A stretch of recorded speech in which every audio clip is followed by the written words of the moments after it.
हिमालय की जड़ी बूटियाँ, हमारे ऋषियों की परंपराएं, हमारा स्वास्थ्य, यह आयुर्वेद वास्तव में हमारा एक जीवन दर्शन है। तो इस आयुर्वेद के जो रहस्य हैं, उनसे हमारा जीवन का जो संबंध है, उस आयुर्वेद के द्वारा जीवन को जो हम सुंदर बना सकते हैं, उसके लिए जो उपाय हैं हम चर्चा कर रहे हैं। पाइपर लॉन्गम, इसको हम बोलते हैं पिपली।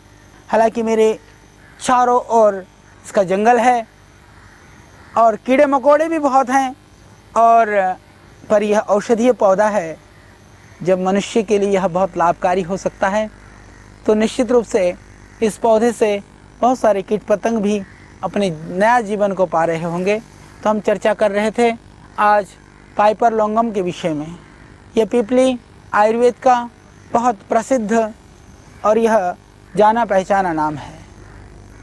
आयुर्वेद को जानने वाला, थोड़ा सा भी जान रखने वाला व्यक्ति यह जानता है कि जिस तरह से हरड़ बहेड़ा आंवला को हम त्रिफला बोलते हैं, इसी तरह से पीपल, काली मिर्च और सौंठ, तीनों द्रव्यों को मिलाकर के बनता है त्रिकटु, जिसको त्रिकुटा भी बोलते हैं। त्रिकुटा वास्तव में वह हमारे बहुत सारे रोगों का खत्मा करता है, समाप्त करता है और बहुत ही गुणकारी है। तो पिपली ये त्रिकटु का एक प्रमुख घटक और हमारे बहुत सारे रोगों के लिए समाधान करने के लिए, रोगों को परिसमाप्त करने के लिए एक मुख्य औषधि। हालांकि यह हमारे देश में मैंने देखा, जब हम लोग आसाम के सुदूर क्षेत्रों में, आदिवासी क्षेत्रों में जब हम कार्य करते थे, हमने वहाँ पर बहुत दवाइयाँ लोगों के लिए, सेवा के लिए हम अपने सर पे रख करके पूरे उस क्षेत्र में घूमते थे। हमने देखा पूरे जंगल में पिपली इस तरह से उगती है मानो कि वर्षों पहले हमारे पूर्वज वो पिपली के बीज को डाल करके गए हों। इतनी मात्रा में वहाँ पर होती है और ये आयुर्वेद का मुख्य द्रव्य है। यदि थोड़ा सा प्रयत्न किया जाए, इस प्रजाति को वहाँ पर खेती के रूप में बहुत लगाया जा सकता है। हालांकि हमारे दक्षिण भारत में भी इसकी पैदावार होती है, उत्तर भारत में भी यह मिलता है। हरिद्वार के क्षेत्र में भी यदि आप ठीक से उगाएं तो पिपली की खेती आप कर सकते हैं। यदि आप पिपली की खेती नहीं भी कर सकते हैं तो पिपली के बहुत सारे गुणों को आप जान करके किसान भाई हमारे उगाएं और आप इसका प्रयोग करके अपने जीवन को सुंदर बनाएं। तो जब हम जंगल में घूम रहे थे आसाम में, हमने देखा कि जंगल में इसी तरह से ये खड़ा है। मैंने फिर पूछा कि इसका आप कुछ प्रयोग करते हैं, तो वहाँ के लोगों को इसके प्रयोग का ज़्यादा पता नहीं था। फिर हमने उनको लिया और इसकी इस तरह से एक पूरी पिपली को उखाड़ करके हमने उसकी जड़ को निकाल करके हमने कहा कि देखिए, फल सीजन में आते हैं पर ये जड़ हमेशा होती है उसके अंदर। यह जड़ भी बहुत गुणकारी है। कितने भी भयानक आपको बुखार हो, किसी भी कारण से फीवर हो, उस फीवर में यदि ये पिपला मूल को तोड़ करके, थोड़ा पिपला मूल को आप काढ़ा बना करके पिला दें सुबह शाम, बुखार निकल जाएगा, पसीना आ जाएगा। इससे जो शरीर के अंदर जो उसके जो टॉक्सिन्स हैं, विजातीय तत्व है, निकल जाएंगे। किसी भी तरह का, चाहे वो वायरल है चाहे मलेरिया है। और मैं कहता हूँ कि यदि आपको बुखार ने बहुत पीड़ित किया हुआ है और आप डॉक्टर की चिकित्सा ले रहे हैं, तब भी आप उसके साथ में इस पिपली मूल को, यदि आपको ताज़ी ना मिले, पंसारी के यहाँ पिपला मूल के नाम से पिपली का यह मूल जो है, यह रूट आपको उपलब्ध हो जाएगा। तो पिपला मूल को आप उबाल करके काढ़ा बना करके पिएं। इससे आपको बुखार से मुक्ति तो मिलेगी ही, और बुखार के बाद में जो आपका लीवर डैमेज हो जाता है, जो भूख खत्म हो जाती है, जो शरीर में कमजोरी आ जाती है, वो कमजोरी दूर होगी और इससे आपका जो बुखार है वह हमेशा के लिए ठीक हो जाएगा और आगे भी आपका लीवर इतना मजबूत हो जाएगा, बल सबल हो जाएगा कि दूसरी तरह की फिर बीमारियां जल्दी से आएंगी नहीं। इसके अतिरिक्त चव्य, चित्रक, पीपल, पिपला मूल और सौंठ, इन 5 द्रव्यों को मिलाकर के होता है पंचकोल। यह पंचकोल का काढ़ा ये आपके थायराइड को ठीक करता है, आपके मोटापा को कम करता है। जिन माता बहनों को कम पीरियड होती है उसमें वह लाभ करता है। तो उसमें पीपल और पिपला मूल, पिपली के 2 द्रव्य उसमें डाले जाते हैं। और यदि वो 5 द्रव्य उपलब्ध ना भी हो,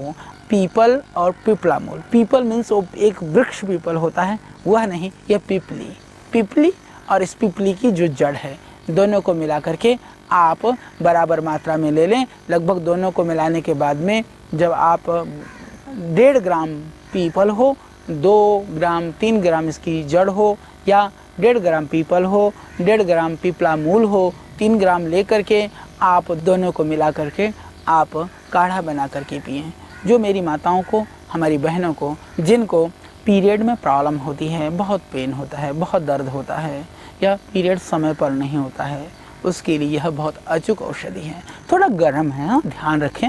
जो ज़्यादा गर्मी होती है तो थोड़ी सी कम मात्रा में ले सकते हैं। आयुर्वेदिक दवाइयों में इतनी ही सावधानी आपको रखनी है, ज़्यादा परेशान होने की ज़रूरत नहीं होती है।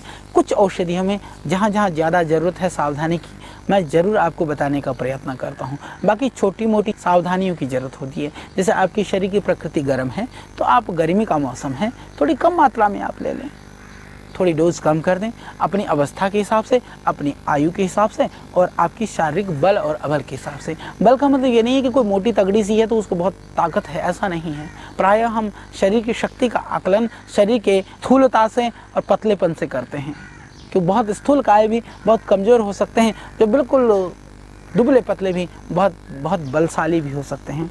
तो उस हिसाब से जिसका शरीर का जितना सामर्थ्य हो उस हिसाब से इसकी मात्रा का आप निर्धारण कर सकते हैं। ये बहुत ही गुणकारी है। इसके अतिरिक्त जिनको सर में दर्द है, सर में दर्द होने पर हमने प्रायः देखा किसी किसी को आदत पड़ती है वो नशे वाली जो चीज़ है, हालांकि आजकल बहुत कम है, और नशे की तो हरिद्वार में बहुत सारी फैक्ट्रियाँ हैं। नशे बनाया जाता है तंबाकू से और यूज़ होता है उधर जम्मू कश्मीर में ज़्यादा। परंतु नशे लेने के लिए आपको तंबाकू की ज़रूरत नहीं है। नशे के लिए आपको ज़रूरत है, मैं समझता हूँ कि आप पिपली का पाउडर कर लें, हल्का सा भून लें, भूनने के बाद में फिर आप जोर से सूंघ लें चुटकी भर ले करके। इससे जो है आपका नज़ला जुकाम भी ठीक हो जाएगा और उससे आपका सर दर्द भी ठीक हो जाएगा। तो जिनको नज़ले की शिकायत है, जुकाम की शिकायत है, जिनको नशे लेने की आदत है और तंबाकू के नशे को छोड़ना चाहते हैं, तो पिपली का नशे आप उसका प्रयोग कर सकते हैं, बहुत ही लाभकारी है।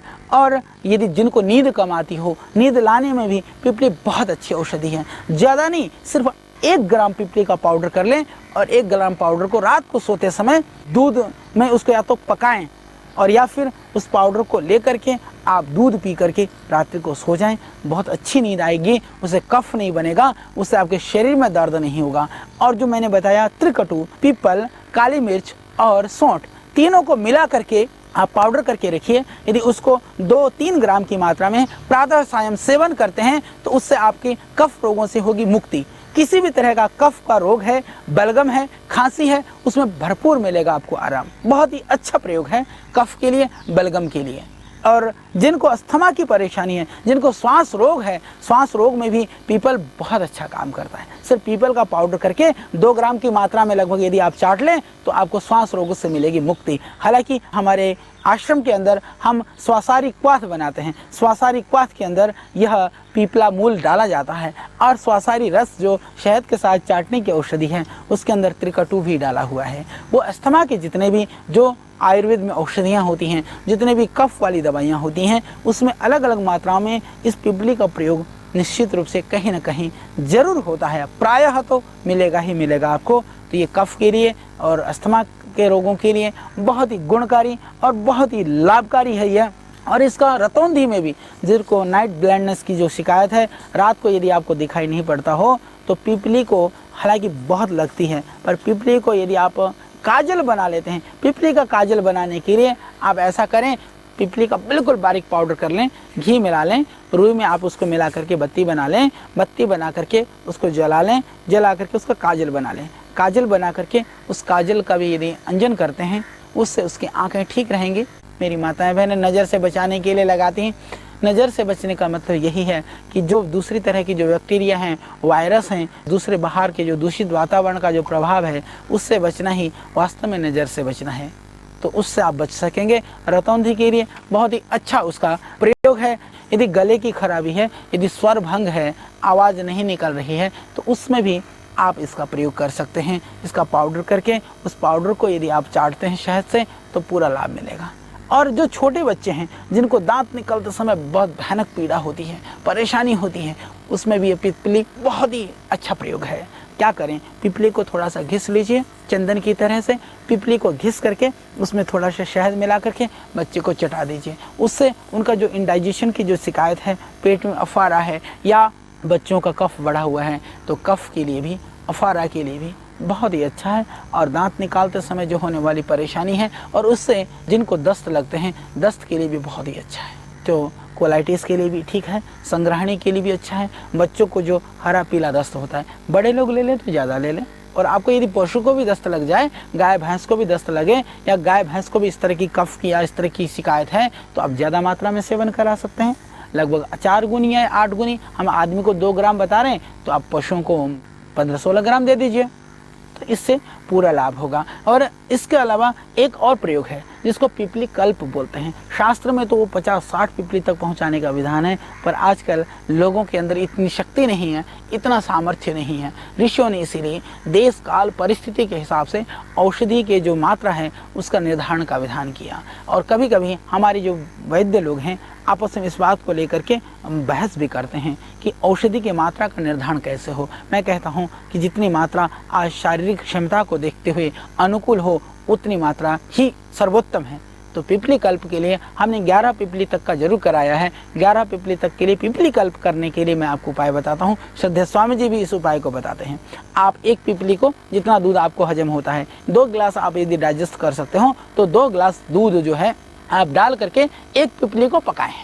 पका करके आप उस दूध को उबालिए। 10-15 मिनट उबल जाए, थोड़ा सा बच जाए, लगभग गाढ़ा सा हो जाएगा दूध, उस पिपली को खा करके दूध को पी लें।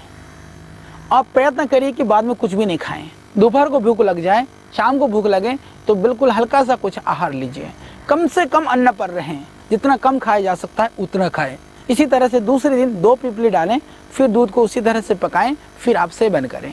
तीसरे दिन 3 पिपली, इसी तरह से आप 11 पिपली, क्योंकि 11 पिपली की जो मात्रा होती है प्रायः वह ज़्यादा डोज हो जाती है, तो फिर उसी तरह से धीरे धीरे आप घटाएं। तो यह आपका हुआ पिपली कल्प।